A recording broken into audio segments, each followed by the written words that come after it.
Mesdames et messieurs, bonsoir. Bienvenue à l'IUT de Saint-Dié-des-Vosges pour un événement important, non seulement pour nous, mais pour les industriels présents et qui nous soutiennent, autour de l'inauguration de la plateforme 4.0. Et je vais tout de suite céder la parole au président du conseil de l'Institut, José Lévissès. Bonne soirée.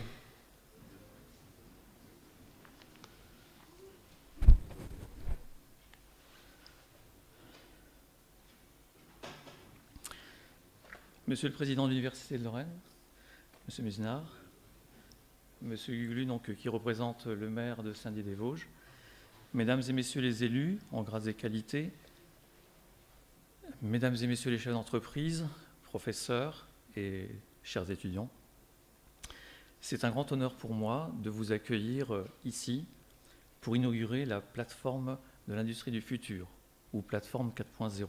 Bon, j'espère que le 4 évoluera, que ça ne s'arrêtera pas au 4. Comme vous le savez, je suis très attaché à ce que l'enseignement supérieur puisse être dispensé dans les villes moyennes. Je sais que ce n'est pas toujours... Mais en tout cas, voilà, j'y suis attaché. Et je suis donc très fier qu'ici à l'IUT de Saint-Dié, on puisse à la fois dispenser des cours de bon niveau, pour ne pas dire de haut niveau, et également qu'on puisse avoir des bons outils tels que la plateforme qu'on va inaugurer aujourd'hui.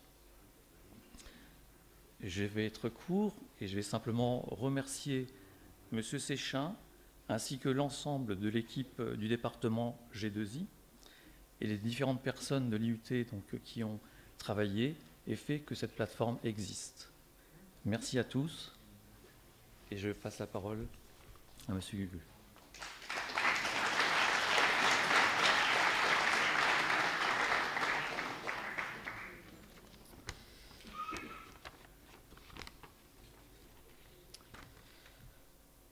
Monsieur le Président de l'Université de Lorraine, Pierre Mutzenart, Monsieur le Directeur, cher Olivier, Mesdames, Messieurs les enseignants et chefs d'entreprise et invités, bien sûr, les étudiants. Permettez-moi tout d'abord de vous adresser les excuses de Monsieur le maire, David Valence, et du premier adjoint Bruno Toussaint, retenu par d'autres obligations. Le concept d'industrie 4.0 ou industrie du futur correspond à une nouvelle façon d'organiser les moyens de production, comme vous le savez. Les aspects technologiques, cette quatrième révolution industrielle, influent sur différents aspects de notre société moderne. De nouveaux enjeux apparaissent au travers de cette nouvelle manière de produire. L'industrie 4.0 touche évidemment l'aspect économique, mais également des impacts sociaux, politiques ou environnementaux. Donc, je souhaite féliciter tout d'abord le directeur de l'université et son équipe, bien sûr, pour avoir œuvré à cette plateforme Industrie 4.0, donc à l'Institut universitaire de Saint-Dié-des-Vosges, car elle déploie de nombreux efforts pour offrir des opportunités aux élèves et étudiants. Ce domaine de l'industrie est porteur d'emplois, avec notamment la révolution numérique qui touche de plein fouet cette activité économique, et ce, pour tous les niveaux de qualification. Avec cette plateforme, il s'agira de mieux préparer les étudiants au monde du travail qui évolue sans cesse. Les plateformes technologiques sont des outils pédagogiques pour mettre en contact des entreprises ayant une vraie problématique et des élèves, des étudiants, des salariés en formation initiale ou continue. La collaboration avec l'UIT est une nécessité dans un bassin d'emploi comme le nôtre, qui reprend quelques couleurs, mais reste encore fragile. L'expérience alliée à un enseignement efficace sont les garants du développement de notre territoire. C'est pour cela que la ville de Saint-Dié-des-Vosges et bien sûr la communauté d'agglomération vous soutient, vous accompagne et souhaite vous impliquer lorsque vos compétences rejoignent ces besoins. C'est le cas, par exemple, avec le 4e salon du numérique. Donc, j'en profite pour lancer un appel aussi par rapport à cela. Donc, baptisé Deoda Connect, donc, qui aura lieu du 8 au 9 mars prochain, pour l'organisation duquel des étudiants se sont particulièrement impliqués depuis 2 ans, donc avec enthousiasme. Je vous remercie.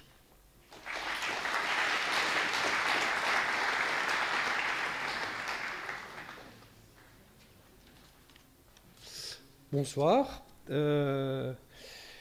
Monsieur le représentant du maire de Saint-Dié, monsieur le président de l'IUT, monsieur le directeur de l'IUT, monsieur le directeur de Collegium, j'ai vu aussi au moins un autre directeur d'IUT qui est ici présent, messieurs les représentants du monde socio-économique, notamment le directeur de Grand Est de Siemens, dont on a beaucoup parlé, de Siemens, pas de vous, en visitant la plateforme, monsieur le représentant de l'UMM et du MEDEF, et je crois aussi qu'il y a une représentation qui est assurée du rectorat, qui montre aussi l'intérêt certainement d'un lien dans ce domaine de formation entre l'enseignement secondaire et l'enseignement universitaire.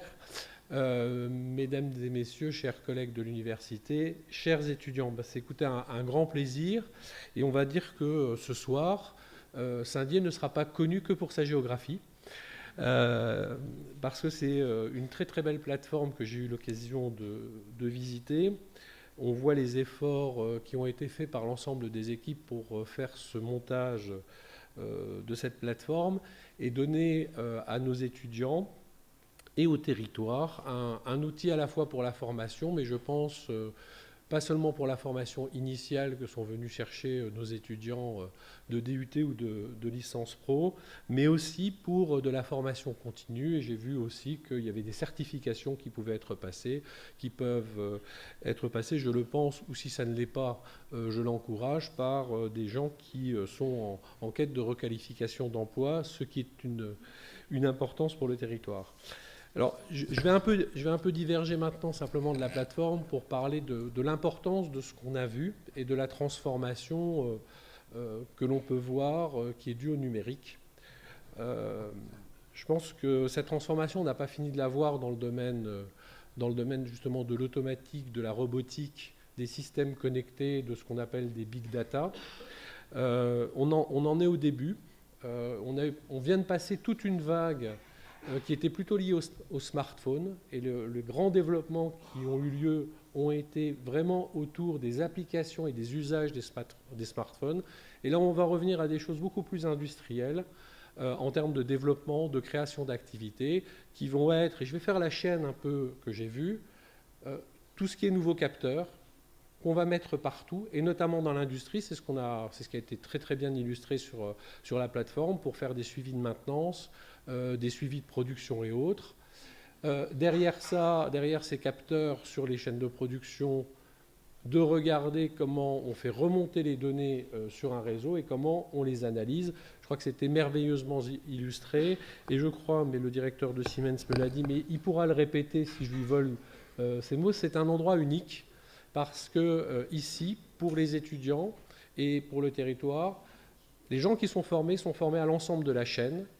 Et j'ai tout intérêt à croire, et le directeur de Siemens qui me dit que c'est un endroit unique en France, parce que pour l'instant, on n'est pas formé sur les 3 briques de cette chaîne, et ici on est formé sur les 3 briques de cette chaîne, et c'est un beau succès qu'on doit à l'implication notamment de tous les collègues pour monter ce type de dispositif.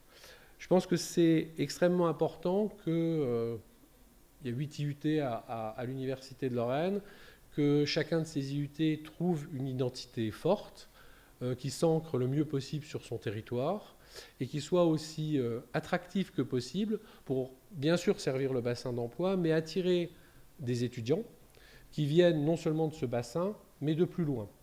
Et avoir des outils tels que ça, faire une bonne promotion de ce qui est là, devrait attirer, par rapport au système des IUT, d'autres étudiants venus d'ailleurs, venir candidater ici.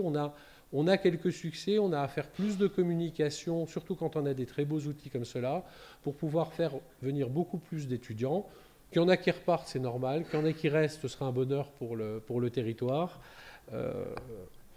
C'est un point important. Puis, autre chose auquel je crois beaucoup pour la globalité de l'Université de Lorraine, mais aussi pour, je dirais, son ancrage territorial, je disais tout à l'heure, on a besoin de manière réciproque entre les territoires et l'université, de travailler plus ensemble, notamment sur, par exemple, la compétitivité des entreprises. Ce qu'on vient de voir, ce sont des facteurs qui permettent d'aller plus loin dans la compétitivité des entreprises. Notre boulot, c'est de faire de la recherche à l'université, c'est de faire de la formation, de vous assurer pour les entrepreneurs et pour les étudiants d'avoir la meilleure formation, la meilleure insertion professionnelle, mais on doit trouver aussi les interfaces qui font qu'on augmente la compétitivité, voire d'aller plus loin à partir des laboratoires ou de l'entrepreneuriat étudiant. Il y a des étudiants qui sont là, ça existe aussi, de créer des activités, de les créer sur le territoire, parce qu'on a une très grande université dont je suis très fier. C'est une des plus grandes de France, elle est classée dans Shanghai, elle a plein de paramètres extrêmement dont on peut être fier. Elle a aussi quelques défauts qui ne sont pas forcément faciles à corriger et qui sont liés aussi à l'histoire de ce territoire. On n'est pas assis sur une métropole, mais plutôt sur un système multipolaire métropolitain. Il y a 2 métropoles, certes, mais l'université est partout, y compris dans d'autres villes. Ce qui peut la renforcer, mais ce qui peut aussi l'affaiblir par rapport à des universités qui sont dans de grandes métropoles. Et surtout, si on veut que cette région se développe, je suis lorrain, c'est qu'on a besoin de développer de la R&D ici. On a un manque de R&D, on a un manque de grands centres de R&D privés, on a de la recherche académique de très bonne qualité. Et l'université doit faire ce qu'elle peut pour aider. Elle ne fera pas tout seul. On discute avec des représentants de différentes entreprises pour qu'on ait plus de R&D qui se développe, voire même que l'université aide à faire germer de jeunes pousses sur le territoire. Je vais finir par là. On voit que dans un domaine, quand on a regardé, je me suis fait expliquer le logiciel qui, in fine, était sur le cloud, pour bien me faire expliquer que le logiciel est ouvert. Ce n'est pas un appel aux étudiants, mais ça pourrait l'être. Ce logiciel, ça veut dire quoi? S'il est ouvert, ça veut dire que les données qui sont connectées sont des données qui viennent de tout un tas d'industries.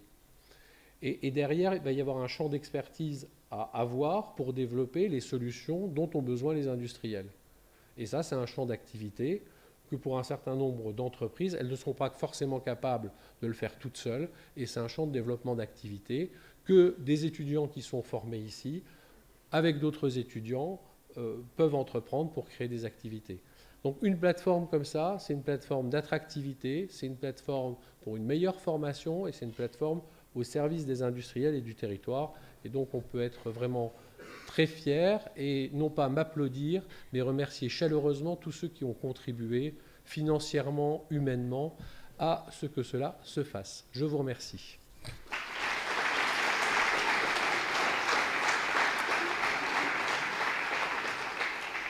Si j'ai bien compris, le directeur il est un peu empêché. On passe à la table ronde et nous on va se mettre assis pour pouvoir écouter.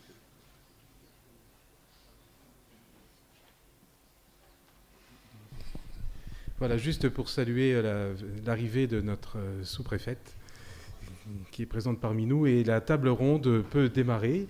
Et donc j'appelle au pupitre Christophe Moignet, directeur régional Siemens Grand Est. Merci. On a beaucoup parlé de Siemens. J'ai quand même donné mon nom parce qu'il a été souvent cité en filigrane. Donc, je suis Christophe Moignet. Ça fait 5 ans que je suis sur la région Grand Est, avec un bout de Franche-Comté quand même pour l'organisation Siemens régionale. Et je suis également lorrain et je vais dire avant tout du Grand Est. Voilà, pour le cursus.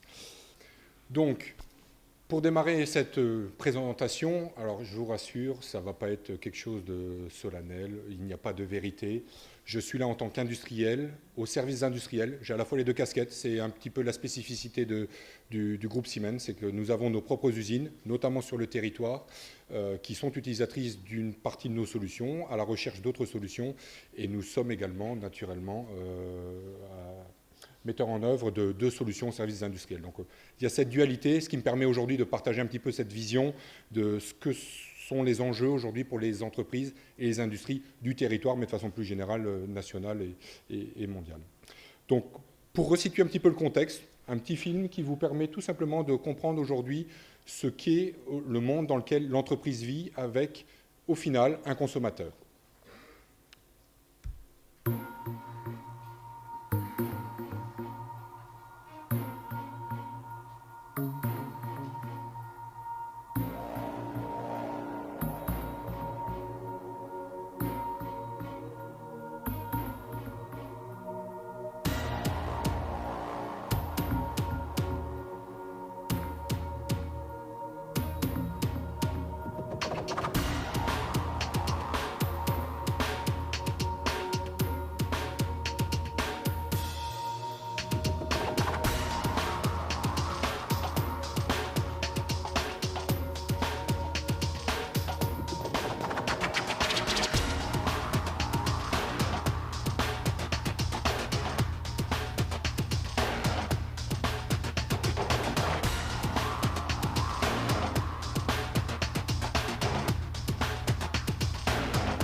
Donc, vous l'aurez compris, effectivement, aujourd'hui, la digitalisation change tout. Notre manière de consommer et finalement impacte directement les entreprises et les industriels de façon un peu plus large.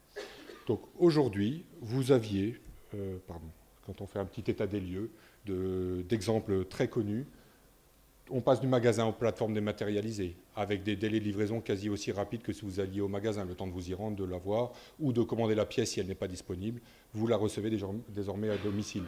Vous aviez des disques ou des CD, on passe au streaming, donc c'est directement disponible, une base de données incroyable. Les encyclopédies sont remplacées par des moteurs de recherche qui ont même des vocations bien supérieures aux encyclopédies qui étaient initialement prévues. Et enfin, on en a beaucoup parlé, notamment dans les médias, mais le taxi évolue, on parle de véhicules partagés, de nouveaux moyens de se déplacer. Donc toute la société change, et derrière, les industriels doivent s'adapter, doivent suivre ces modèles. On l'a vu dans le film de présentation et de contextualisation, si l'industriel ne le fait pas, le marché l'exige. Donc, il est obligé de suivre le mouvement. La volonté d'un industriel, c'est d'être encore là demain, de pouvoir répondre aux demandes, aux besoins, et si possible, avant ses compétiteurs. Donc, ça nécessite tout un tas de modernisation, de façon de repenser, de travailler, et finalement d'évoluer dans ce monde mouvant, qui met aujourd'hui à disposition de nouveaux outils et qu'il faut savoir appréhender. Et l'industrie dans tout ça. Alors il y a des mythes et il y a des réalités. Le mythe, bien trop souvent malheureusement, c'est l'utilisation de robots, du tout robotisé. Et avec ça, on a répondu à tout. Eh bien ce n'est pas ça. D'ailleurs, on s'en rend vite compte lorsqu'on va chez les industriels. La démarche est plutôt d'effectivement intégrer du robot, mais de manière intelligente. Et aujourd'hui, vous avez des robots qui collaborent avec les ouvriers, les opérateurs, pour pouvoir finalement enlever des tâches qui étaient par exemple pénibles, et on parle à ce moment-là de cobotique. Donc vraiment une synergie entre les deux. Donc le tout robotique n'est pas la solution, ne sera pas la solution, puisqu'il faut encore garder la maîtrise, le savoir finalement du procédé, des moyens de production. Donc le robot n'est qu'un élément permettant d'y arriver. Donc nous sommes là sur la réalité, je vais dire, et finalement le cheminement qui est actuellement en cours au niveau des industriels. Toujours sans perdre de vue, naturellement, que l'industriel, comme je le disais, son objectif, c'est d'être encore là demain. Donc finalement, comment renforcer sa compétitivité? Il y a 3 axes qui ont toujours été là, je vais dire à l'ouest rien de nouveau, à savoir qu'il doit réduire le temps de mise sur le marché, donc être plus réactif, plus prompt à répondre à la demande, aux besoins. Il y a également la flexibilité, mais flexibilité de son organisation, flexibilité de ses outils de production et flexibilité dans ses moyens de communication avec son environnement. Et enfin, naturellement, optimiser l'efficacité de l'utilisation de ses ressources, qu'elles soient humaines, financières, moyens de production ou énergétiques. Il faut optimiser, on l'a très bien vu d'ailleurs, puisqu'il y a une application au niveau de la plateforme concernant l'énergie. L'objectif est d'optimiser toutes les ressources à disposition de l'entreprise, lui permettant ainsi de gagner en compétitivité et d'avoir des produits qui soient les plus rapidement disponibles et à moindre coût. Tout cela nécessite, lorsqu'on parle de digitalisation, d'avoir ce que l'on appelle communément des modèles. Alors, par modèle, on peut imaginer tout un tas de choses, mais il y a différents modèles et différentes complexités. À savoir qu'un modèle, ça peut être le modèle d'un produit. Donc aujourd'hui, on conçoit un produit. Naturellement, on le modélise avec ce qu'on appelle des systèmes de CAO ou CAD qui permettent de modéliser uniquement le produit. Mais il faut aller au-delà, à savoir que l'on peut aujourd'hui, au travers de moyens de conception, simuler également le flux produit au travers d'une unité de production. On peut également simuler les moyens de production, les unités de production. Là, je laisserai la parole à Bruno parce que ça fait partie de son témoignage, mais on a aujourd'hui des outils qui permettent de simuler les outils de production. Donc, lorsqu'on intègre tout ça, et également les moyens de communication, les échanges que nous pouvons avoir avec notre environnement, que ce soit les consommateurs ou les fournisseurs, les partenaires, on arrive à une somme de modèles qui, à la fin, constitue le modèle de l'entreprise. Alors, j'ai longuement cherché une définition de l'industrie 4.0 ou l'industrie du futur, et en fait, il n'y en a pas. Et ça se comprend. Mais néanmoins, il y a une vision commune et partagée, c'est de dire qu'elle doit être flexible et qu'elle utilise des outils numériques. Voilà. C'est assez schématique, mais suffisamment ouvert que pour pouvoir finalement répondre aux différents enjeux que l'entreprise a aujourd'hui. On a parlé d'avoir des modèles. Qui dit modèle, dit en principe donner à disposition pour pouvoir finalement renseigner ces modèles, les enrichir. Il y a, on l'a vu sur la plateforme qui a été mise en œuvre, la possibilité de collecter ces données et finalement derrière de les traiter de façon plus ou moins poussée, plus ou moins rapide, en local ou dans un cloud. Et tout cela, finalement, constitue les éléments qui permettent d'enrichir ces fameux modèles qui vont modéliser la production ou le fonctionnement d'une entreprise. L'objectif, on le voit de façon caricaturale sur cette image, mais effectivement, ce n'est pas d'avoir de la donnée pour avoir de la donnée, il faut avoir de la donnée pertinente. Mais qu'est-ce que la donnée pertinente? Une donnée peut être aujourd'hui considérée comme non pertinente par rapport à un modèle, mais demain, ce modèle s'améliorant, s'enrichissant, peut-être que la donnée qui aura été considérée initialement comme non pertinente le deviendra. C'est là toute la difficulté finalement de collecter la donnée, la bonne donnée, et la conserver. Donc c'est un enjeu pour les industriels et finalement pour tous ceux qui sont, je vais dire, dans l'utilisation de la donnée, à savoir comment je fais le tri entre ce qui me servira aujourd'hui, ce qui peut potentiellement me servir plus tard, et ce qui vraisemblablement ne me servira peut-être jamais. L'objectif de ces fameux modèles, on l'a dit, c'est effectivement d'avoir une vision la plus proche possible de la réalité. Bon, c'est très bien, mais là on est plutôt dans le réactif. L'idée derrière tous ces modèles, c'est plutôt d'être dans le prédictif, à savoir que si on peut savoir la manière dont les produits vont être faits, ce que ça implique, ce que l'on peut finalement délivrer, à quel coût, sous quelle durée, là, on arrive à des modèles pertinents pour l'entreprise qui permettent non pas de mettre en œuvre de façon aléatoire et je veux dire de façon empirique et par test, mais vraiment d'avoir quelque chose de simulé qui s'approche le plus possible de la réalité, sachant que ce ne sera jamais la réalité, ça reste des modèles, donc perfectibles, mais néanmoins, on change d'approche, on n'est plus dans le réactif, on est dans le prédictif. Et à ce moment-là, quand on parle de prédictif, il y a la notion d'intelligence artificielle qui intervient. Alors, la notion d'intelligence artificielle, c'est un petit peu, comme je disais, essayer de trouver une définition sur l'industrie du futur. Il y a à boire et à manger. J'avais dans mes relations quelqu'un qui disait cosinus, ça peut être un modèle. Tout à fait, tout à fait. Et est-ce que c'est aussi simple que ça? Et encore, était-ce aussi simple à l'époque? Pas forcément. Néanmoins, il faut avoir des outils qui permettent aujourd'hui de décrire comment fonctionne une entreprise. Et quand je dis comment elle fonctionne, c'est à tout niveau. Pas uniquement au niveau des moyens de production, on l'a vu, c'est un élément crucial, prépondérant, mais également dans son organisation, la manière dont elle travaille, la manière dont elle échange les données, dont elle les met à disposition, la réactivité que peut avoir finalement l'entreprise dans son ensemble. Et on revient sur la notion de flexibilité. Vous me direz, c'est très bien, on a parlé de tout ça, mais finalement, et l'humain là-dedans? L'humain est la clé, c'est primordial pour une entreprise.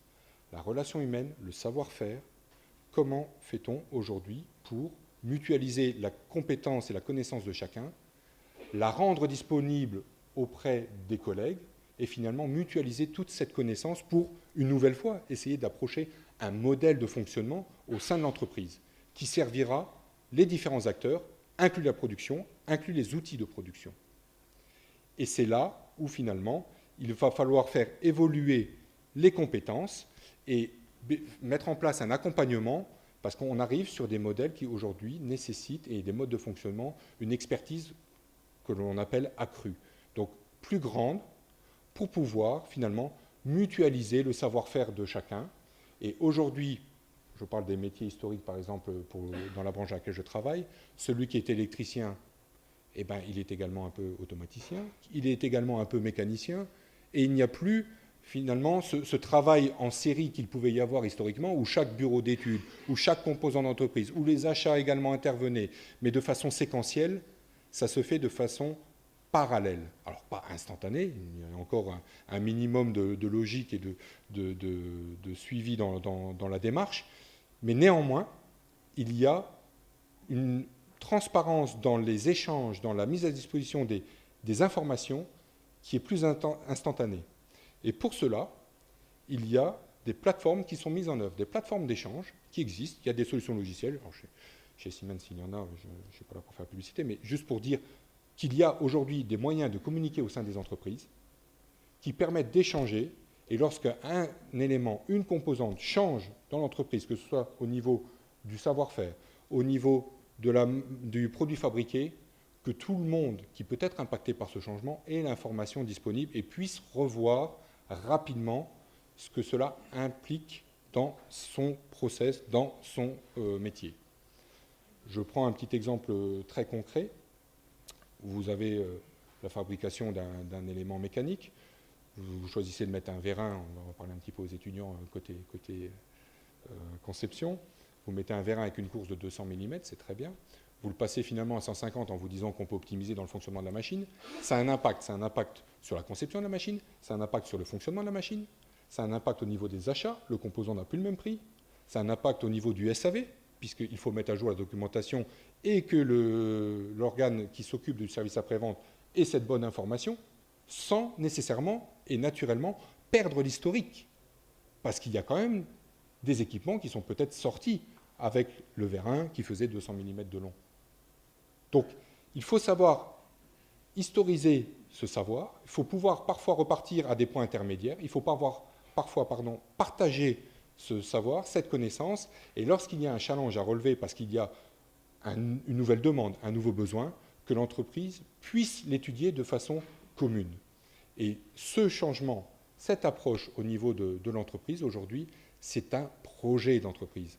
Ce n'est pas un PDG qui décide tout seul qu'on va changer, qu'on va travailler différemment, qu'on va mettre des robots, qu'on va utiliser des jumeaux numériques, qu'on va mettre les informations sur le cloud. Ce sont des projets d'entreprise.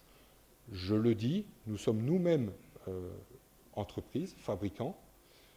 Pas très loin d'ici, sur le site d'Agno, nous fabriquons de l'instrumentation de procédés.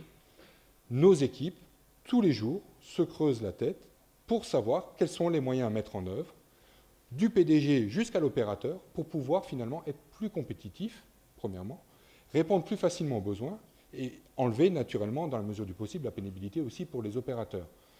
J'ai une petite image pour ça, et si vous avez l'occasion un jour d'aller la visiter, nous fabriquons finalement des débitmètres dans lesquels il y a un revêtement qui est posé.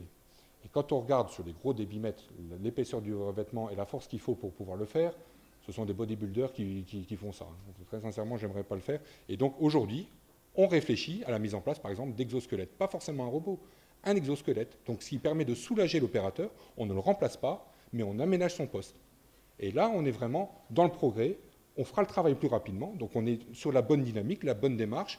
On est dans la flexibilité, on est dans le progrès et on est dans l'accompagnement finalement de ceux qui avaient un métier historique pénible, qui le devient moins.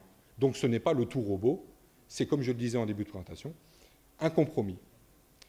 Donc voilà pour faire un petit peu l'état des lieux, partager la vision qu'un industriel peut avoir et ce que je vis au quotidien au travers des différentes entreprises que je peux visiter et qui nous soumettent leurs problématiques en disant « aidez-moi, qu'est-ce que je peux faire ?» Alors, quand ils se posent cette question, en toute franchise, c'est déjà bon. Ça veut dire qu'ils sont déjà dans la bonne démarche. Le gros du challenge, c'est déjà qu'ils s'interrogent en disant « quel est mon marché?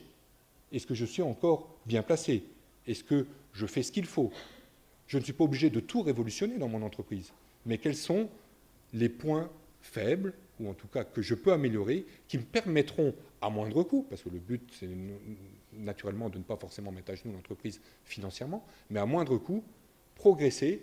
Quelles sont les technologies à disposition? Est-ce que ça commence tout simplement par automatiser un îlot qui ne l'était quasi pas? Remonter des informations qui, aujourd'hui, étaient à disposition dans le calepin du contremaître, c'était son expérience, c'est très bien, mais ce n'était pas spécialement partagé, et lorsqu'il partait à la retraite, il partait avec le savoir. Donc voilà, c'est toutes ces questions qu'un entrepreneur, qu'une direction, qu'une entreprise doit se poser. Je reviens sur la plateforme. Alors, effectivement, le nom de Siemens a été souvent cité, et pour une bonne raison. Vous le disiez, Monsieur le Président, effectivement, c'est la seule plateforme en France qui met en jeu tous ces savoir-faire. Il y a bien des plateformes qui travaillent l'automate, d'autres le robot, mais qui intègrent tout cela, et notamment l'aspect remontée de données, exploitation des données, et donc modélisation, j'en ai parlé, il n'y en a pas. Il n'y en a pas. Donc je me félicite aujourd'hui que l'Université de Lorraine, au travers de l'IUT de Saint-Dié, est un outil pareil pour pouvoir faire évoluer les jeunes gens que nous voyons ici, qui demain seront les forces vives des entreprises, qui ont des besoins, auront des besoins, et pour cela, ça commence déjà par faire évoluer les compétences, et là, je me réfère à ce que je présentais précédemment. Donc, nous sommes dans la bonne démarche, c'est la bonne plateforme, tout ou partie sera utilisé, mais néanmoins, je me félicite que le tissu régional, voire national, vu la spécificité de cette plateforme, puisse en bénéficier. Donc c'est avec grand plaisir que je suis aux côtés, et Siemens est aux côtés de l'Université de Lorraine et de l'UT de Saint-Dié. Voilà. Donc, une nouvelle fois, rassurez-vous, ce n'est pas une révolution, c'est une évolution qu'il faut suivre, qu'il ne faut pas craindre, qu'il faut accompagner, et qu'il faut, je vais dire, s'approprier. Et quand on est plutôt dans l'accompagnement, on a plus de clairvoyance pour pouvoir se dire, cette technologie, effectivement, ou cette solution me convient ou ne me convient pas, est pertinente ou ne l'est pas, avec une finalité, c'est que l'entreprise demain perdure. Voilà. Merci. Je pense qu'il y aura peut-être un petit moment d'échange à la fin. Donc si vous avez des questions plus particulières, sur des points particuliers ou des questionnements, c'est avec grand plaisir que j'y répondrai. Je laisse maintenant la parole à, je ne sais pas dans l'ordre, Bruno Welten, voilà, qui va pouvoir vous parler un petit peu du jumeau numérique parce qu'il est dans la mise en pratique. Merci à vous. Merci.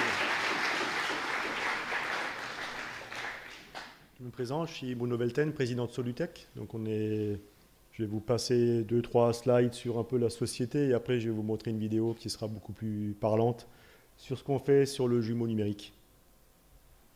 Donc quelques mots de la société. Donc on est basé à Rosheim en Alsace, on existe depuis août 2001. Nos activités, l'automatisme, l'informatique industrielle, le contrôle vision, la robotique et la conception de machines spéciales, donc exactement ce que fait l'IUT ici. On est 25 salariés pour un chiffre d'affaires de 5 millions d'euros. Nos branches de travail, l'agroalimentaire, le packaging, le papier. On est aussi Solution Partner Siemens depuis 2003. Et, pardon, je suis allé un peu trop vite, partenaire de longue date avec l'UT de Saint-Dié. On a en règle générale 1 à 2 étudiants par an qui sont en licence pro chez nous ou en stage. Actuellement, il y en a 2 chez moi qui sont présents dans la salle là. On est aussi offreur de solutions industrie du futur. Donc pareil, Solution Partner Siemens. Et puis bon, labellisation Alsace Excellence. Un peu nos clients, une grosse dominante agroalimentaire. Là, tous les brasseurs de chocolat. Des noms connus un peu divers dans la pharmacie, ainsi de suite.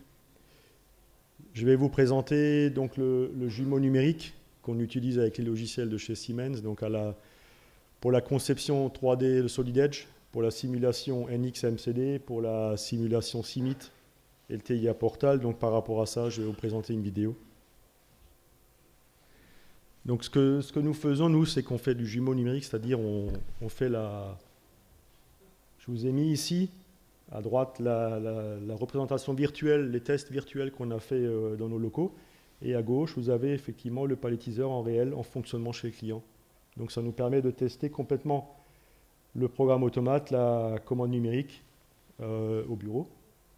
Ici, pareil, c'est une installation de palettisation de fûts de bière qu'on a donc lancé en... Vous avez à droite la partie programme automate qui s'exécute. Et vous verrez, donc vous avez la vidéo, le logiciel de simulation qui se lance. En incrustation, vous voyez le réel de ce que ça a donné chez le client. Et bon, c'est à tel point réaliste que vous voyez, le fût vient de tomber. Et donc le logiciel, il permet aussi d'intégrer la notion de gravité et de comportement du produit.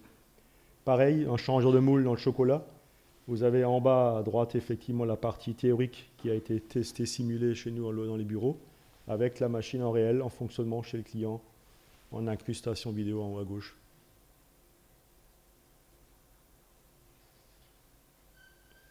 Là, c'est un autre exemple, un élévateur à trémie qu'on a.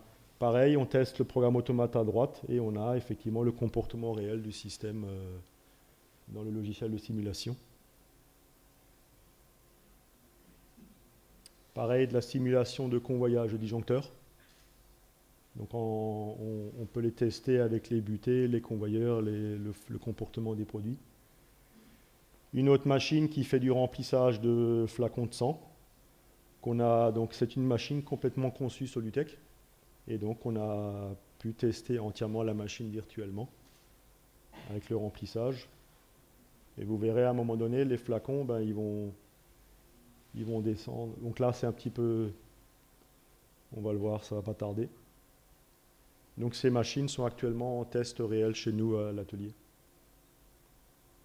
Voilà un petit peu la partie, la sortie de la machine. Et ici, vous voyez maintenant en bas à gauche, vous voyez les produits sortir. Donc vous voyez le petit flacon qui tombe et qui sort en bas. Donc justement pour montrer tout le réalisme qu'on arrive à faire, disons virtuellement. Donc pareil, on voit de nouveau les... Voilà ce que je pouvais vous montrer.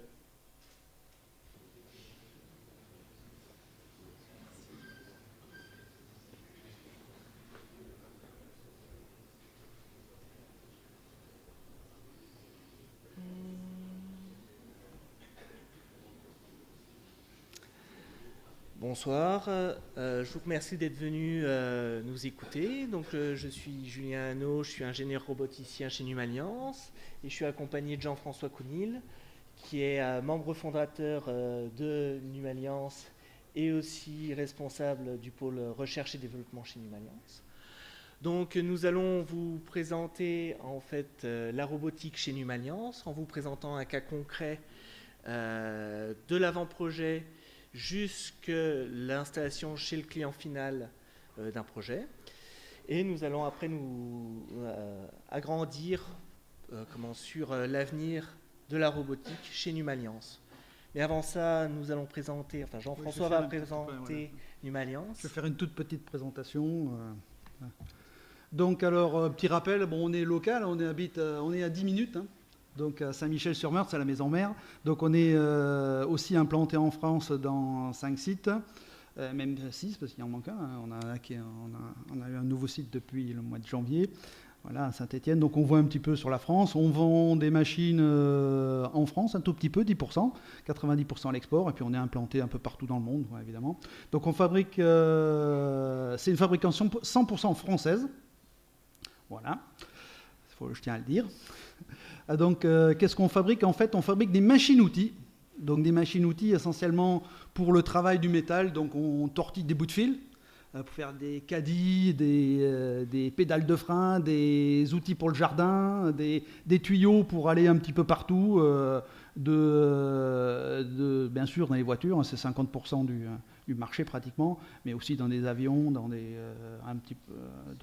motos. Et on fait donc 2 types de machines. On fait de la machine standard, donc on a un catalogue, et on fait de la machine spéciale où là, on s'adapte aux besoins du client. Donc en général des îlots dans lesquels on va retrouver des robots, ceux dont on va parler tout à l'heure. Et on a une petite particularité, donc on fait toute la conception mécanique, électrique, automatisme, et on fait nous-mêmes notre commande numérique. On n'utilise pas de Siemens. Non, si on utilise des moteurs quand même, des très bons moteurs. Voilà. Donc on peut faire aussi, alors un petit appel aux universitaires, c'est-à-dire que effectivement c'est quand même difficile de faire son noyau de commande numérique sous Linux, et puis toute la partie qui aujourd'hui gravite autour. Hein.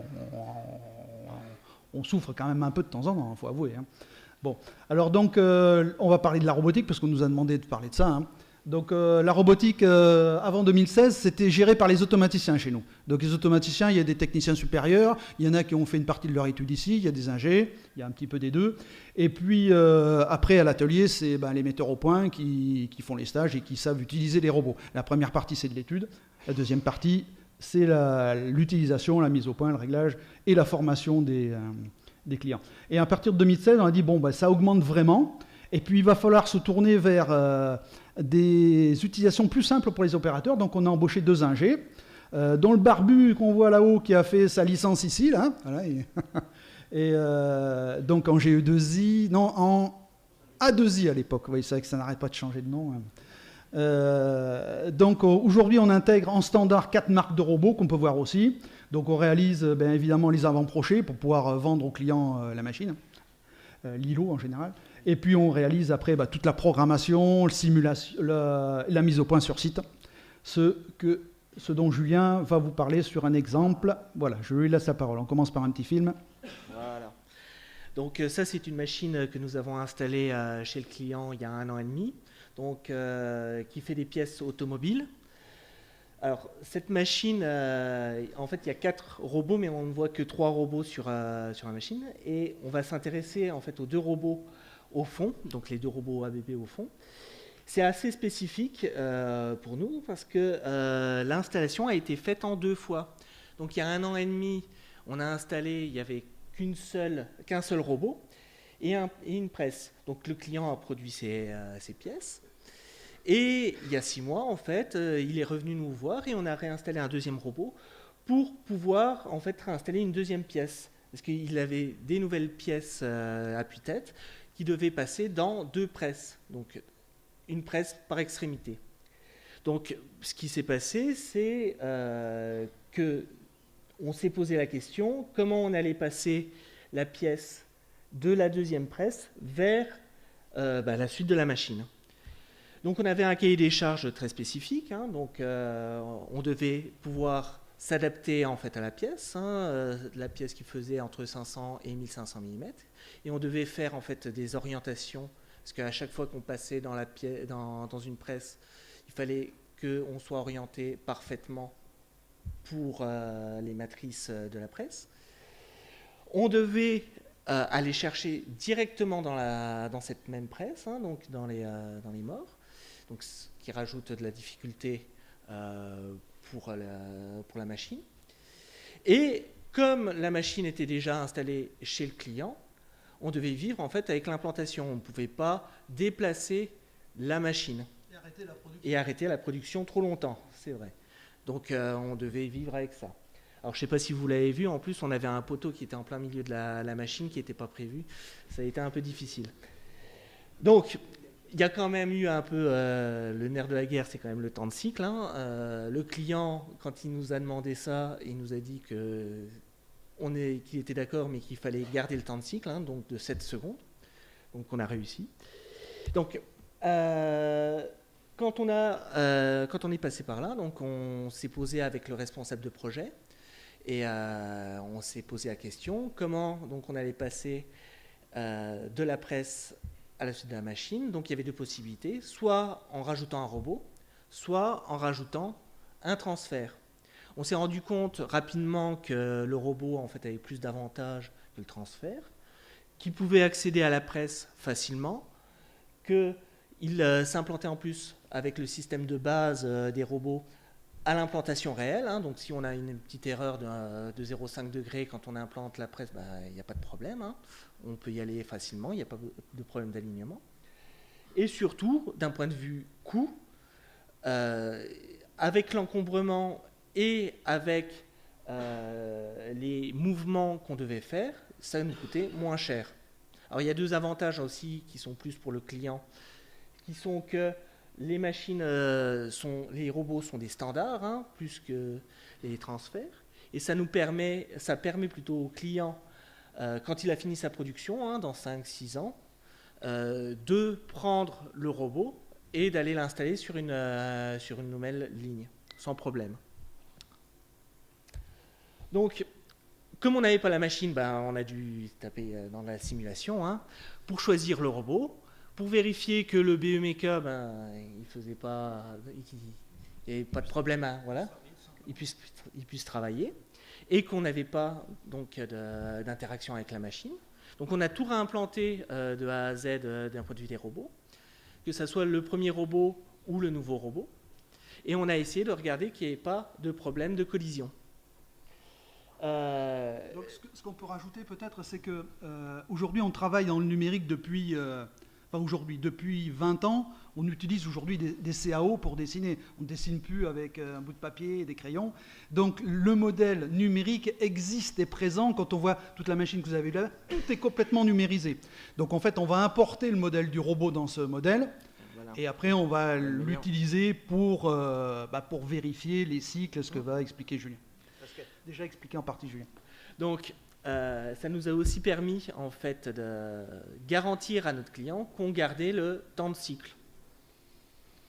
Un des avantages aussi de la simulation, c'est que ce qu'on fait dans la simulation peut être réinjecté directement dans le robot. Et donc, ce n'est pas du temps perdu, hein, c'est vraiment tout ce qu'on fait sur la simulation sera utilisé sur le robot. Donc, je vous ai fait une petite simulation, une vidéo de la simulation. Donc, ce n'est pas la dernière simulation, hein, j'en ai fait 7 quand j'ai dû implanter la machine. Et c'était juste pour vous montrer qu'en fait, avec la simulation, à chaque fois qu'en fait un des éléments passe en jaune, on voit que le robot passe à moins de 50 mm de la mécanique. Donc on est toujours en contact permanent avec l'Ubiroméca pour voir si on peut modifier la mécanique, la presse ou n'importe quoi, ou si on doit réimplanter, bouger un peu le robot. Donc il y a beaucoup d'avantages à la simulation. Au final, quand on est allé installer chez le client la machine, donc on était très serein vu qu'on savait exactement où on allait, il n'y avait aucun problème. Et ça nous a permis d'arrêter la production que 4 jours et de redémarrer donc, la machine très rapidement. Si on avait dû en fait modifier, enfin, le faire sur place, on aurait plus été dans 2-3 semaines d'arrêt de la machine, en sachant que si en fait le cycle aurait été plutôt que on testait une implantation, on regardait si ça touchait ou pas, et si le temps de cycle était bon, et si ça passait pas, ben on bougeait. Donc ça aurait été quasiment impossible. Je vais laisser Jean-François continuer sur la communication avec les robots. Donc, juste une petite parenthèse là, donc, sur la partie simulation. Donc là, on a utilisé les logiciels fournis par les fabricants de robots hein, pour simuler, et on verra, c'est important dans la transition que je ferai tout à l'heure. Aujourd'hui, sur la simulation, donc, on a les outils des fabricants de robots, et on a nous-mêmes une propre simulation pour nos machines. Les machines qu'on construit, on fait aussi une simulation, donc on a des informaticiens pour faire ça. Donc, je voulais faire une toute petite parenthèse très rapide sur la communication. Donc, avec le monde de la robotique, donc, les robots, il faut leur parler. Donc, ce que j'ai appelé les humains parlent aux robots. Donc, en fait, il y a des langages différents à tous les niveaux, au niveau du programmeur, au niveau du régleur, au niveau du conducteur. Donc, on va avoir des interfaces différentes, des moyens de communiquer différents, donc du langage de l'automaticien ou de l'informaticien jusqu'au langage beaucoup plus basique avec une interface où je vais juste avoir appuyé sur un bouton, donc plutôt pour le conducteur de ligne. En sachant que chaque fabricant de robots a son langage. Donc on va pouvoir éventuellement rassembler un petit peu les billes pour faire quelque chose de commun pour les conducteurs, mais dans ce cas-là, l'intégrateur devra faire ce travail. Ce n'est pas en standard chez les fabricants. Donc les machines parlent aux humains. Alors, voilà, c'est un petit peu c'est étonnant à ça, c'est-à-dire qu'ils vont nous envoyer des messages. Dans le langage, chacun va avoir son propre langage, il va falloir s'adapter, former les gens, peut-être refaire des interfaces un petit peu plus simples. Donc il y a un gros travail de remise en forme donc, qui va être fait par des gens qui ont fait par exemple GE2I ou avec des confrères, des collègues qui vont être plus dans l'informatique. Et puis après, les machines parlent automachine. Donc là, c'est vraiment le rayon de l'automaticien. Donc ce que j'ai vu dans la salle, là, ce que vous faisiez déjà en G2I, hein, c'est vraiment là, les basiques de l'automatisme. Hein. Aujourd'hui, il faut communiquer, soit fil à fil, soit avec des bus de terrain. Bon, là, vous avez un bon exemple avec la plateforme Siemens, avec les Schneider, avec Beckhoff bientôt, donc avec des bus différents. Il n'y a pas tous les mêmes. Hein. Il y a un petit peu, il y a du monde sur le marché. Mais les principes de base, il faut les connaître, il faut bien les comprendre pour les maîtriser. Voilà. Et donc après, il y a des principes, j'avais un discours bien carré. Bon, s'il fait le robot, moi je fais l'autre. Ou la machine, passe-moi le sel. Parle plus fort, ils n'entendent pas. Bah oui, attends. Non. La bouteille, tiens. Merci, Julien. C'est bon, j'ai lâché. Merci. Donc il y a un dialogue bien carré, donc je ne sais pas si on s'est bien exprimé, on n'a pas assez répété peut-être. Donc où effectivement il faut communiquer à chaque fois, bien expliquer les choses, ça doit être bien carré, c'est pas comme entre nous, où on a des petits entre humains, on se dit des petits trucs, on se regarde, tac, on s'est compris. Et entre machines, toutes les choses doivent être particulièrement réglées. Les jeunes, ils ont dû le voir en prenant, j'ai oublié un fil, j'ai oublié une équation, c'est foutu, ça marche pas quoi. L'intelligence artificielle du robot, etc., c'est pas encore pour tout de suite, et puis c'est pas pour nous, hein, je pense pas. Hein, ça va être pour les chercheurs peut-être, hein, bien sûr, mais voilà. Donc on va passer à la suite. J'ai été un peu long là sur le... Voilà, donc un petit exemple de communication. Donc c'est sur un salon, on fait un gros salon tous les 2 ans. Ouais, les robots, ça écrit. Bon, ça c'était pour rire un petit peu. Donc l'avenir est en marche. Donc en fait c'est un petit peu pour faire le parallèle avec tout à l'heure l'exemple qu'on a vu avec qu'a présenté Julien, où on a vraiment utilisé à fond la simulation pour faire juste du premier coup et au plus vite. Donc aujourd'hui dans notre modèle, quand on fabrique une machine-outil, je vais vous expliquer un petit peu le modèle. Bon, il faut s'accrocher un petit peu là pendant quelques secondes. Donc on va définir avec les outils numériques ce qu'on appelle la CAO, et chez nous, le tool, de tout l'éditeur même. Donc la définition numérique de la pièce et la définition numérique de l'environnement, c'est-à-dire de la machine et des composants de la machine. Après, on va avoir ce qu'on appelle un logiciel de FAO. Bon, c'est pas nouveau, hein, sur les fraiseuses, etc., ça existe depuis longtemps sur les machines-outils.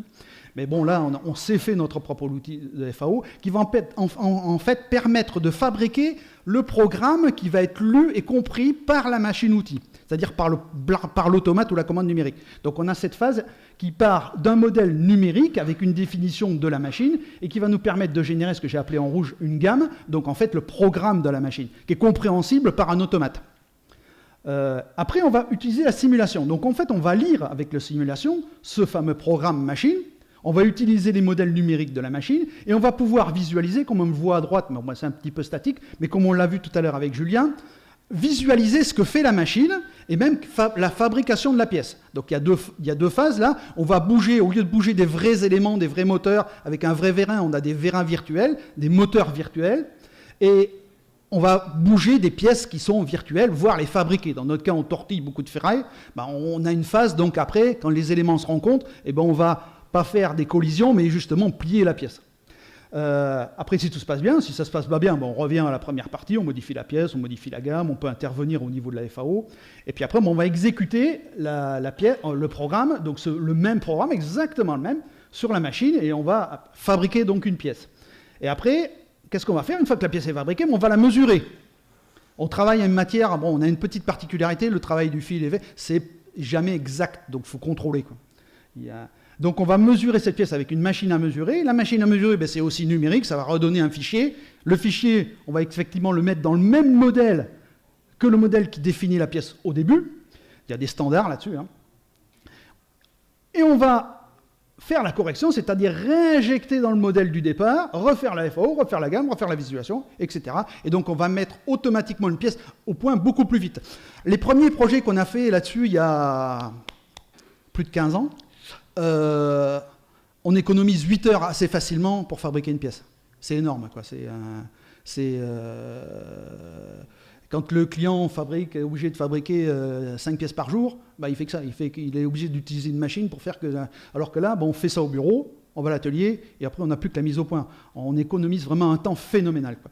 Donc ce qu'on veut faire, c'est l'étendre à la robotique aujourd'hui. C'est-à-dire, la définition, on l'a, la FAO, on l'a, la mesure, on l'a, et ben, il va falloir construire les programmes du robot pour ne pas avoir besoin d'avoir des gens comme Julien qui passent leur temps à recorriger sur la machine ou à inventer le programme. Le programme, il se fait tout seul, comme on le fait aujourd'hui avec une machine commande numérique. Alors pour ça, c'est un petit peu difficile parce que les gens, les fournisseurs, ils disent « Ouais, notre logiciel, il est ouvert ». C'est pas vrai, c'est des menteurs. Non, c'est pas des menteurs. Mais ils ne disent pas que la vérité, et quand on veut vraiment y aller dedans, mais c'est pas facile, quoi, hein. Il y a des gens qui utilisent les logiciels, hein, donc c'est sûr que mais si on veut sortir du moule et économiser un petit peu, donc le but il est là aussi, hein, et de faire des solutions particulières, c'est quand même assez difficile. Donc là, on va travailler on va refaire un petit rappel sur les métiers. Ben, pourquoi faire de la formation? Et moi, je suis super content que j'aie vu cette plateforme. Je remercie les professeurs d'avoir, les directeurs, José, tout le monde. Ben, c'est vraiment, c'est un super travail. Et on a vu des jeunes qui étaient intéressés. Ça, c'est vraiment formidable. Travailler dans l'industrie, ça peut être intéressant. Voilà. Donc les métiers classiques, de la gestion de projet, de la mécanique, donc j'ai marqué au début du bureau à l'atelier, c'est-à-dire effectivement des gens qui travaillent dans les bureaux, les ingénieurs, les dessinateurs, les projeteurs, et puis à l'atelier, des gens qui vont monter les pièces, mais qu'à partir du moment où c'est compliqué, il faut quand même avoir des bonnes connaissances de base, les automaticiens bien sûr, les électriciens et les metteurs au point. qui est un domaine qui est aujourd'hui de plus en plus difficile, hein, dans plusieurs langues, avec des gens qui peuvent des fois ne pas avoir de savoir-faire du tout. Il va falloir être aussi diplomate. La robotique, donc avec la simulation qu'on avait, et la robotique transparente, comme je viens de l'expliquer tout à l'heure, c'est-à-dire où le robot disparaît un petit peu dans la phase embêtante où on est obligé de le programmer. Un domaine qui est, ça c'est un petit appel aux universitaires, la sécurité, ça devient de l'ingénierie. Et si on n'est pas bon là-dessus, on est en faute. Donc on va manger des oranges, comme on dit, si on ne se trompe pas. Et c'est un domaine qui a vraiment énormément évolué les dernières années. Et on voit tous les étudiants, c'est pas qu'ici, hein, aucune connaissance en sécurité. C'est niveau 0. Hein. Donc ça, je pense qu'il va falloir faire un effort très rapidement. Et puis l'informatique industrielle, on l'a vu, pour faire tout ça, il y a des informaticiens. Hein. FAO, mesure, correction. Monitor, Monitor, c'est un logiciel qu'on développe pour remonter les infos et puis les traiter, quoi. Voilà, bon, nous vous remercions. Voilà.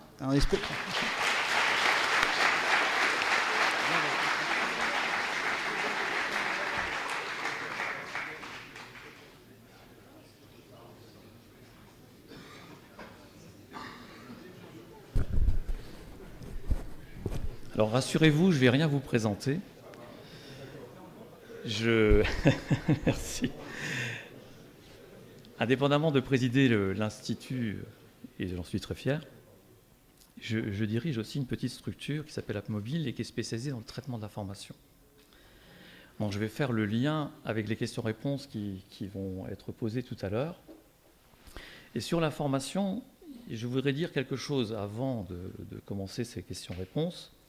Je pense que ça ne vous a pas échappé que les réseaux sociaux ont envahi notre vie. Qu'on les aime ou qu'on les déteste, c'est comme ça. Il est plus facile aujourd'hui de savoir que mon arrière-grand-mère, à l'autre bout de la Chine, s'est tordu l'orteil, que de savoir que dans ma propre entreprise, éventuellement, nous on est trop petits pour ça, une note de service a été émise par un service et a avancé jusqu'à telle personne. Ce qui veut bien dire que la mentalité des gens a bien changé, effectivement, et des jeunes plus encore que des vieux, mais malgré tout, l'entreprise n'en a pas pris conscience. L'industrie 4.0 et le numérique n'est pas uniquement la modernisation de l'outil de production. J'attire votre attention à vous tous qui un jour devrez concevoir des outils pour que vous sachiez que ce n'est pas que fabriquer un outil. Si j'ai un automate, même le meilleur du monde, qui fabrique les plus beaux produits du monde et que j'ai personne pour les vendre, que j'ai personne pour les acheter, ça ne sert à rien. Donc, la manière de travailler et la flexibilité qui est attendue par l'industrie 4.0, en l'occurrence, ne peut se faire que si le mode de communication de notre vie courante, dont l'impact des réseaux sociaux, intègre aussi l'entreprise. Et cette numérisation-là n'est pas la mise en place d'un robot. C'est aussi la mise en place de communication entre mon département d'achat, mon département de vente, mon département de production, mon département de suivi, d'administration, etc. Dans cette IUT, on ne forme pas uniquement en G2I, en forme en communication, on forme en vidéo, on forme en électronique ou en électrotechnique et en informatique. Tous ces métiers contribuent à la numérisation et à l'industrialisation et à l'industrie 4.0. La vidéo est quelque chose de très important, ne serait-ce que pour être capable de faire connaître un savoir-faire à des nouveaux entrants dans l'entreprise. La communication est super importante pour faire connaître à mes clients les performances de mes outils, etc. Et d'autre part, l'entreprise ne peut plus être vue comme une unité seule qui vit dans son coin au milieu du désert. L'entreprise fait maintenant partie d'un maillage dans lequel sont les fournisseurs, les clients, les intervenants, les sous-traitants, etc. Et ce maillage demande de la communication à tous les niveaux, de l'interactivité à tous les niveaux, et cela ne peut se faire que par la communication. Et on va passer aux questions-réponses.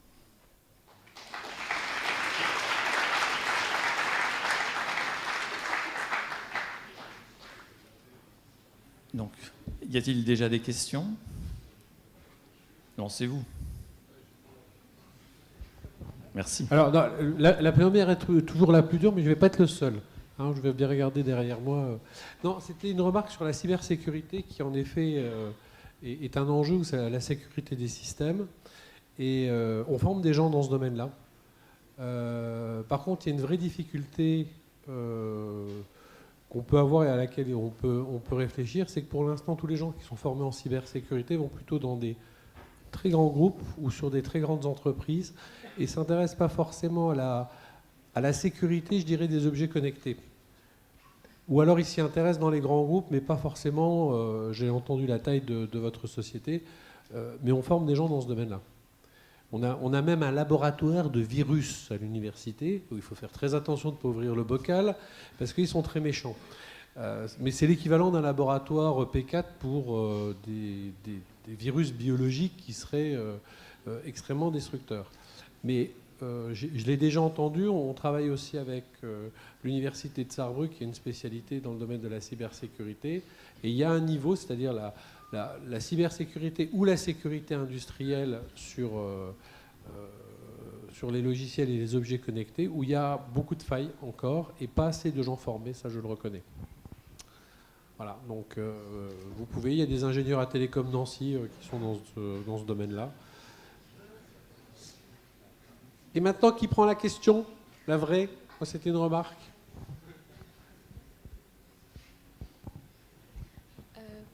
Bonsoir. C'est juste par rapport à la présentation de Siemens. J'avais vu un cloud dans votre présentation. Et dans ce cloud, il y a des données. Et je rejoins du coup la sécurité. Quand vous ramassez des informations et ils sont dans le cloud, c'est quoi la suite, le traitement et l'appartenance de ces données-là? Et puis leur pertinence après pour la production. Et ces données-là, ils appartiennent à vous, aux clients. Ça, c'est des questions que je me pose. Alors, effectivement, mais avant qu'ils arrivent dans le cloud, ces informations sont en général déjà collectées au niveau des systèmes d'automatisation. On en a parlé, c'est le cœur des systèmes de production. Alors, on parle souvent de cybersécurité, on pense à l'informatique, naturellement. Mais il faut savoir qu'aujourd'hui, en termes de cybersécurité, c'est au niveau des organes d'automatisation que ça se joue. Je vais répondre à votre question, mais pour dire que, en fait, la problématique est bien plus importante.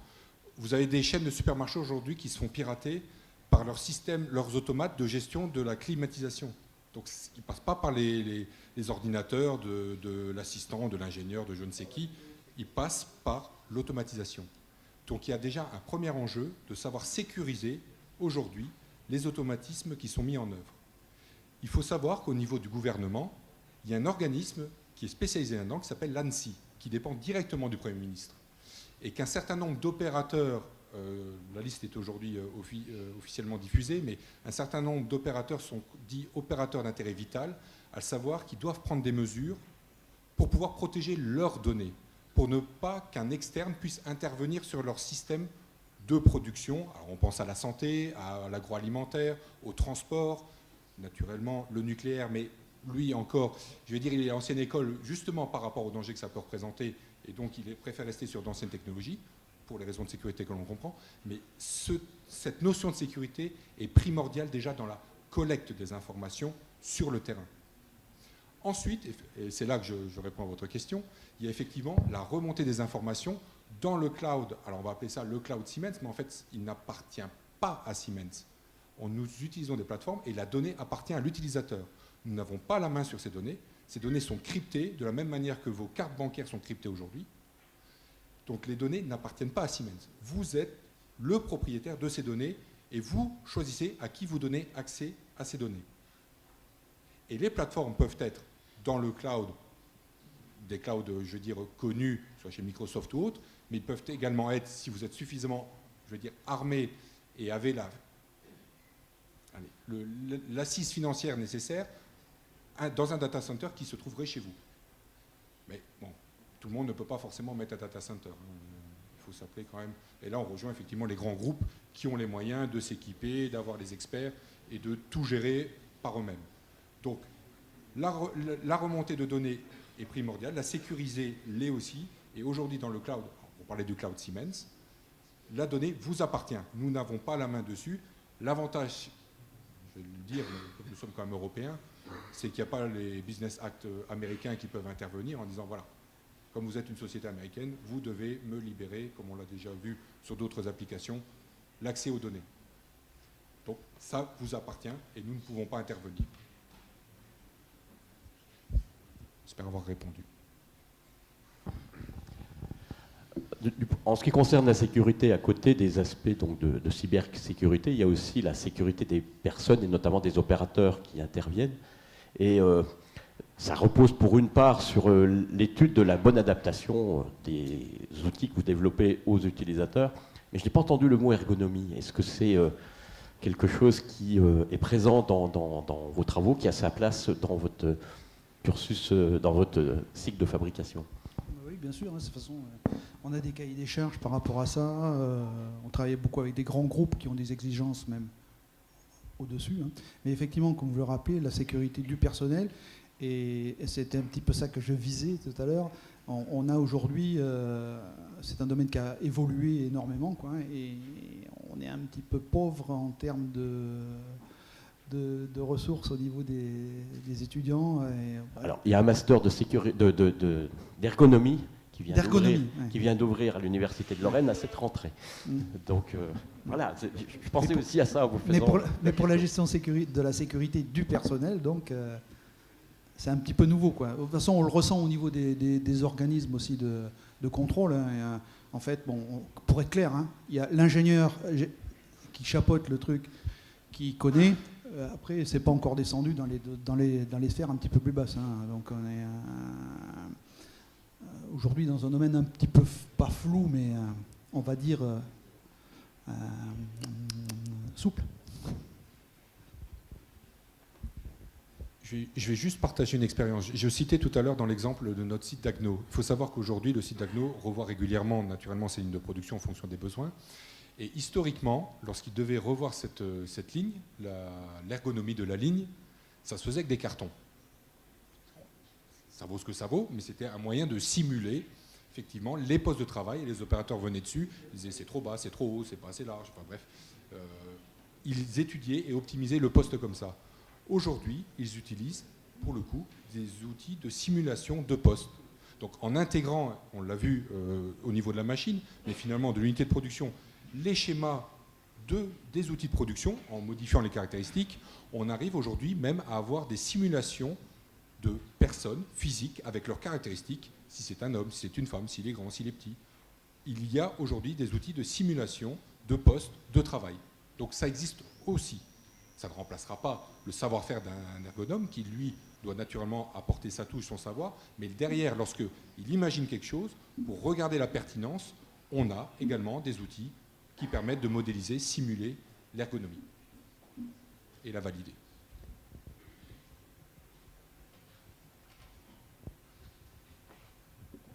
D'autres questions?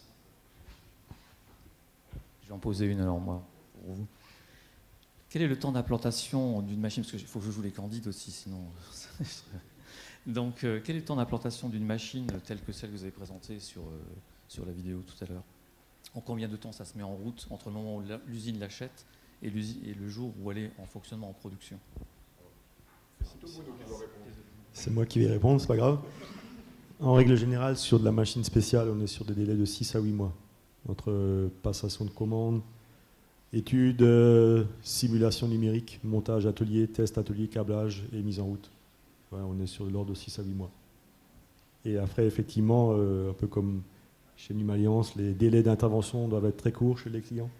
Donc il faut valider les temps de cycle virtuellement, il faut valider ça au bureau et tester le maximum à l'atelier, venir poser la machine et puis il faut que ça reparte. Voilà. Bonsoir. Alors d'abord, je voulais féliciter l'IUT parce que sur la petite brochure, vous avez mis une jeune fille. Et je suis un petit peu déçue parce qu'il n'y a pas beaucoup de filles dans la salle. Mais il y en a quand même quelques-unes. Bravo à elle.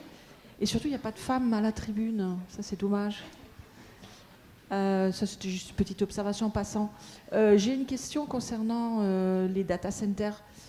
J'ai cru comprendre à votre réponse que ce qui serait en fait le plus fiable, c'est que les entreprises puissent avoir leur propre data center par rapport au cloud.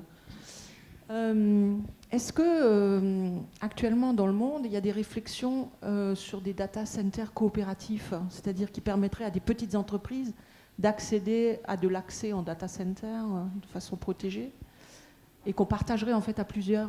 Est-ce que c'est quelque chose qui se fait ou qui se fait pas du tout, ou on est toujours encore chacun pour soi? C'est moi qui vais vous répondre alors. Ça existe déjà. Ça existe déjà. Vous avez même un des opérateurs qui est OVH, qui est l'un des principaux, et il est français, qui est un des plus grands dans le monde, et donc qui propose des serveurs quasiment à façon en fonction de détails que vous avez besoin. Et ils sont protégés. Et ils sont en France. Alors moi j'avais peut-être une question, alors ça s'adresse à tout le monde. On voit dans les jumeaux numériques que là on se sert du jumeau numérique à un moment donné. Après, est-ce que vous vendez un service ou est-ce que l'histoire continue? C'est-à-dire que le jumeau numérique par rapport à des usages, vous l'avez mis en route, etc. Est-ce qu'on continue à regarder la vie en parallèle, je dirais, entre le réel et le virtuel? Et si on le fait, qu'est-ce qu'on en tire? Parce que je pense qu'on a vu les deux démarches, prendre quelque chose et le numériser, c'est ce qu'on voit notamment en architecture, on le voit beaucoup, en urbanisme, on le voit beaucoup. On numérise ce qui existe déjà, ça se fait beaucoup, et puis on essaye derrière de refaire des modélisations. Là, vous avez la démarche inverse. Mais est-ce que, sur ce type de produit, on continue à maintenir le jumeau numérique durant la vie du produit? Le jumeau numérique nous permet de tester, disons, virtuellement la machine pendant que les pièces mécaniques sont usinées, fabriquées et assemblées à l'atelier. Donc tester le programme en parallèle du montage à l'atelier. Et ensuite, effectivement, ça permet de valider les cadences. La machine est mise en route. Le jumeau numérique est conservé. Un exemple, un peu ce qui est arrivé à Numalliance. 2 ans après, le client il rappelle, je veux faire une modification de la machine. Mais je vous laisse que 2 jours pour le faire. Donc on reprend le jumeau numérique, on fait les modifications dans le modèle CAO, on peut modifier le programme, retester la machine virtuellement pour effectivement minimiser les temps d'arrêt ensuite chez le client. C'est dans ce but-là qu'on peut le faire vivre après.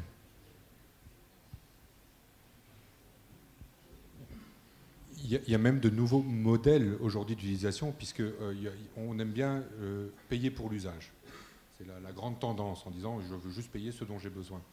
Aujourd'hui, si on a un retour suffisant sur la capacité de sa machine, si elle va casser, s'il faut faire des opérations pour pouvoir assurer cette disponibilité que demande l'utilisateur, là, on peut effectivement tracer dans la remontée et en alimentant le jumeau numérique, le fonctionnement, suivre l'évolution de la machine et dans ce cas-là, changer le business model. Ça veut dire qu'on ne vend plus la machine avec éventuellement un service associé qui la plupart du temps est réactif, en disant il n'y en a pas de maintenant, il faut venir dépanner, mais plutôt de dire je vous garantis monsieur une disponibilité de 99,9%, vous me la louez pendant 3 ans et pendant ces 3 ans, je vous le garantis. Je récolte les informations. Tout à fait, tout à fait. Mais ça, on l'enrichit avec l'expérience, naturellement. Ce n'est pas la première machine où on va réussir directement à avoir les bons retours et les bonnes informations. Mais on est en train, du coup, de changer le business model, enfin le modèle économique de l'entreprise qui n'est plus dans la vente, et puis en espérant que derrière, ça tienne suffisamment longtemps, mais pas trop, parce qu'il faut quand même en revendre aussi un peu, puis un petit peu de service derrière. C'est vraiment dans l'usage, la continuité. Et ça devient quelque part un marché captif aussi, puisque l'utilisateur paye pour son besoin, mais vraisemblablement, il en aura encore besoin derrière. Mais on pourra lui proposer peut-être le nouveau modèle ou une évolution. Donc c'est là où on rentre dans le cycle et qu'effectivement le jumeau et tout ce que ça peut représenter en termes de récolte de données et de traitement des données a tout son sens. Et on peut faire du rétro-engineering, comme disait très justement Bruno, en disant on peut reprendre aussi des phases intermédiaires pour faire évoluer des machines sans tout repenser depuis le début ou sans l'avoir à disposition, ce qui est non négligeable.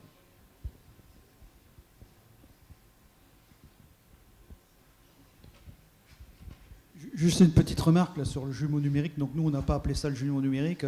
C'est quelque chose qu'on fait depuis 15 ans. Donc en fait, ce qui se fait aussi un petit peu en machine-outil, mais surtout au bureau d'études. Donc là, on les a intégrés directement sur la machine. Donc c'est pas séparé. Ça fait partie intégrante de la machine-outil. Donc parce que nos clients fabriquent tout le temps des pièces différentes. Donc ils ont besoin d'un outil de simulation pour aller plus vite, pendant qu'ils produisent en même temps, en parallèle. On a un ordinateur, donc on peut faire plusieurs tâches en même temps. Donc il peut préparer la production suivante, quoi. mais en même temps, on peut avoir son double au bureau, évidemment, sur un PC sous Windows classique. Hein. Donc pour préparer, parce que les gens ne sont pas occupés à être obligés d'être sur la machine. Mais ça nous sert aussi à nous, en tant que développeurs de machines, pour faire des nouveaux projets. C'est-à-dire qu'on va modifier, on part en général à partir de machines existantes, on va faire des briques à peu près ressemblantes à ce qu'on voudra faire de machines, on va les intégrer donc dans une machine ressemblante, on va modifier le programme de la machine ressemblante, et on va pouvoir visualiser le temps de cycle, visualiser les performances, visualiser, comme disait Julien, même des collisions mécaniques, quoique ça, normalement, c'est déjà traité au bureau d'études, et ce qui va nous permettre de faire une machine virtuelle avant de la construire, même avant de la réaliser. Donc ça a déjà arrivé plusieurs fois où effectivement on fait comme ça des allers-retours, on fait au moins 5-6 machines virtuelles avant d'arriver à un projet qui tient la route, voire un projet qui est abandonné. Même. Bon, moi je travaille en R&D, donc j'allais dire c'est fréquent d'abandonner des projets, c'est pas vrai, mais ça nous arrive quand même assez souvent d'aller sur une idée et puis de se tromper, c'est pas bon, c'est pas la peine d'assister. Hein. On fait autre chose. Voilà. C'est une des utilisations du numérique dans la partie simulation. Et l'intérêt de le faire en interne, c'est d'avoir la maîtrise complète des outils, quoi. Voilà, et de la connaissance. Bonsoir à tous. Ma question est la suivante. Nous avons vu qu'il y a l'industrie 4.0 qui a vu le jour, mais qui est déjà parlé depuis quelques années. Alors, c'était pour savoir... par exemple, les entreprises, comment est-ce qu'elles font pour toujours s'adapter en fait aux changements, que ce soit au niveau d'évolution de l'industrie. Par exemple, l'industrie 4.0 n'était pas là, par exemple, il y a 5 ou 10 ans, ou il y a plus de 20 ans. Comment est-ce que les employés ou ceux qui font le métier, ils s'adaptent en fait aux changements? Est-ce qu'ils sont formés en fait formés aux différentes utilisations de nouvelles technologies? Est-ce qu'il y a une formation en fait à l'intérieur des entreprises au niveau des salariés en fait, par exemple au niveau de Solutech au niveau des machines sur mesure, parce que en fait le salarié ne connaît pas forcément en fait les attentes du client à l'avance. Donc comment est-ce qu'il s'adapte en fait durant son travail? Merci. Ben déjà, notre métier nous oblige à être à la pointe de la technologie. C'est nous qui sommes les porte-parole vis-à-vis des clients, de leur amener ce qu'on appelle la veille technologique, donc de les mettre, de leur proposer les technologies les plus récentes, les plus pointues pour les machines et tout ça. Donc effectivement, nous, dans notre métier, notre ADN de la société, on doit être présent en veille technologique. C'est aussi pour ça que nous, Solutech, on est partenaire Siemens qui est leader aussi dans tout ce qui est nouvelles technologies. Donc on est là pour être le porte-parole de ces nouvelles technologies chez les clients. Et bien sûr, effectivement, nos salariés sont bien sûr emmenés avec et doivent répondre à toutes les sollicitations. Je ne sais pas si je vous ai répondu. En fait, le problème que j'avais, c'était pour savoir s'ils sont formés en plus en fait, de la formation qu'ils ont déjà reçue avant, vu que tout évolue au fur et à mesure. Est-ce qu'ils ont encore des formations continues encore à l'intérieur de... Alors justement, effectivement, déjà ils ont à l'IUT de Saint-Dié, parce que j'en utilise beaucoup de l'IUT de Saint-Dié, excusez-moi le terme, c'était pas le bon terme. C'est un grand pourvoyeur de ressources pour moi, voilà. C'est la bonne phrase, on va dire. Ce qui est important pour nous, c'est qu'effectivement, ils peuvent passer la certification Siemens. Ça, c'est très important. On y veille beaucoup à ce point-là. Nous, Solutech, les techniciens qui sont chez moi sont aussi obligés de passer les tests tous les 2 ans. Donc ça nous oblige toujours à être up-to-date, à être au niveau de dernière technologie.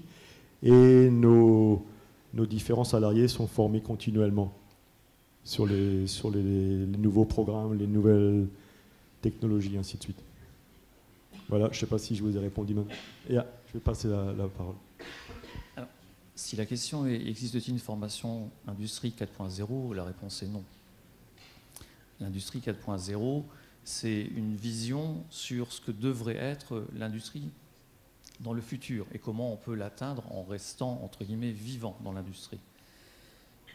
Maintenant, chaque salarié est formé sur son poste de travail, que la machine soit ultra moderne ou que la machine soit ancienne, de manière à être capable de la faire fonctionner correctement. Et d'autre part, le numérique, qui est, on va dire, la clé d'entrée de l'industrie 4.0, existait déjà dans les entreprises il y a 30 ans, même il y a 50 ans. Ce n'est pas quelque chose de nouveau. C'est simplement l'utilisation du numérique qui est nouvelle. Le numérique, lui, existait déjà. Ça existait déjà dans l'entreprise. L'électronique, ce n'est pas d'hier. Donc, tout ça existait déjà. Simplement, aujourd'hui, il y a une concentration et une accélération de cette utilisation-là. Donc, juste un petit truc. Hein. En fait, il faut être curieux. Et puis essayer de comprendre, voilà, pas se laisser embarquer. Il faut comprendre. Ça, c'est le maître mot, curieux et comprendre. Et puis avoir envie. Bon, après, ça vient tout seul. Une fois on prend l'habitude, ça devient une drogue.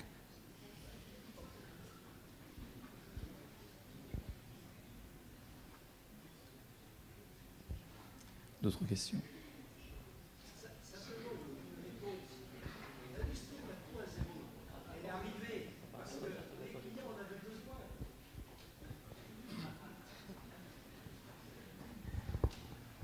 L'obligation de l'industrie 4.0, de l'usine du futur, c'est d'économiser dans toute la chaîne logistique, qu'elle soit logistique en termes de physique et aussi intellectuelle.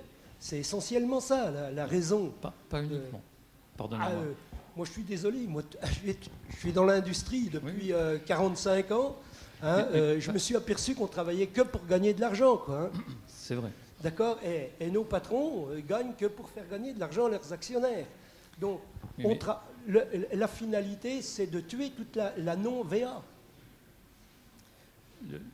L'industrie 4.0 et l'industrie du futur n'a pas comme vocation uniquement... Non, c'est un passage pour aller à ça. On ne fait pas de l'automatisme pour de l'automatisme. On a fait de l'automatisme pour éviter de la pénibilité, pour éviter tout un tas de choses, pour éviter de tuer des gens ou pas les user. Hein. Et voilà quoi. Mais on n'a pas... l'idée de tout ça, elle est à la base économique. Pourquoi on ne continuerait pas à faire, je sais pas, une voiture en 2h50 alors qu'on peut la faire en 30 minutes? Alors, elle est certes économique, mais elle n'est pas forcément sur le temps de fabrication. Parce que le temps de fabrication a déjà été amélioré dans les années 60 et depuis les années 60. Mais par contre, sur la flexibilité, sur la capacité à ce que l'industrie soit capable de faire des produits personnalisés quasiment à l'unité. Et ça, ce n'est pas accélérer la vitesse. Ça, c'est être capable de faire sur une chaîne de fabrication chaque produit avec sa propre personnalisation. Mais tout à fait d'accord, mais c'est pas la même chose. C'est pas économique de se placer sur un marché. C'est simplement être capable de répondre aux besoins. Mais si on produit quelque chose, c'est bien dans le but de le commercialiser, de le vendre, et parce qu'il y a une utilisation derrière. Sinon, bien évidemment. Clairement, c'est qu'on vend. Non, mais je suis désolé, j'ai des problèmes de gants. Hein, je suis pas énervé. Ce que je dis simplement, c'est mon naturel. Donc, ce que je dis, c'est qu'aujourd'hui, on est en train de dire que d'un plan directeur de production, on va être capable de sortir un produit sans être obligé de passer par toute la chaîne des gens qui y travaillent pour des raisons économiques. Clairement, pour des raisons, on supprime du stock, on supprime tout un tas d'éléments. Et aussi, on améliore le niveau de qualité. Personne n'a parlé de l'amélioration du niveau de qualité. Mais l'industrie 4.0, elle permet, et la chaîne, la numérisation permet l'amélioration du niveau de qualité. En tout cas, sur les exemples que je connais, moi, j'ai travaillé qu'un tout petit peu dans l'industrie automobile, et depuis une quarantaine d'années, quoi. Mais l'industrie a quand même une vocation sociale aussi. Parce que si demain, il n'y a plus personne, je pousse à l'extrême le raisonnement, hein, il n'y a plus personne sur les chaînes de fabrication, vraisemblablement, ils ne travaillent plus. Avec quoi vont-ils acheter finalement ce qui est produit? Combien de constructeurs automobiles en personnel aujourd'hui? Oui, mais est-ce que vous acceptez aujourd'hui d'attendre 8 mois ou 12 mois votre voiture alors que vous pouvez... 6 mois sûr. Et... Oui, ben voilà, c'est parce que chacun veut son produit, donc c'est la production de masse, mais malgré tout personnalisée, ce qui nécessite de mettre en jeu d'autres savoirs, d'autres compétences. C'est l'évolution. Bon, en tout cas, mesdames et messieurs, on peut remercier et applaudir nos intervenants. Merci. Merci à tous.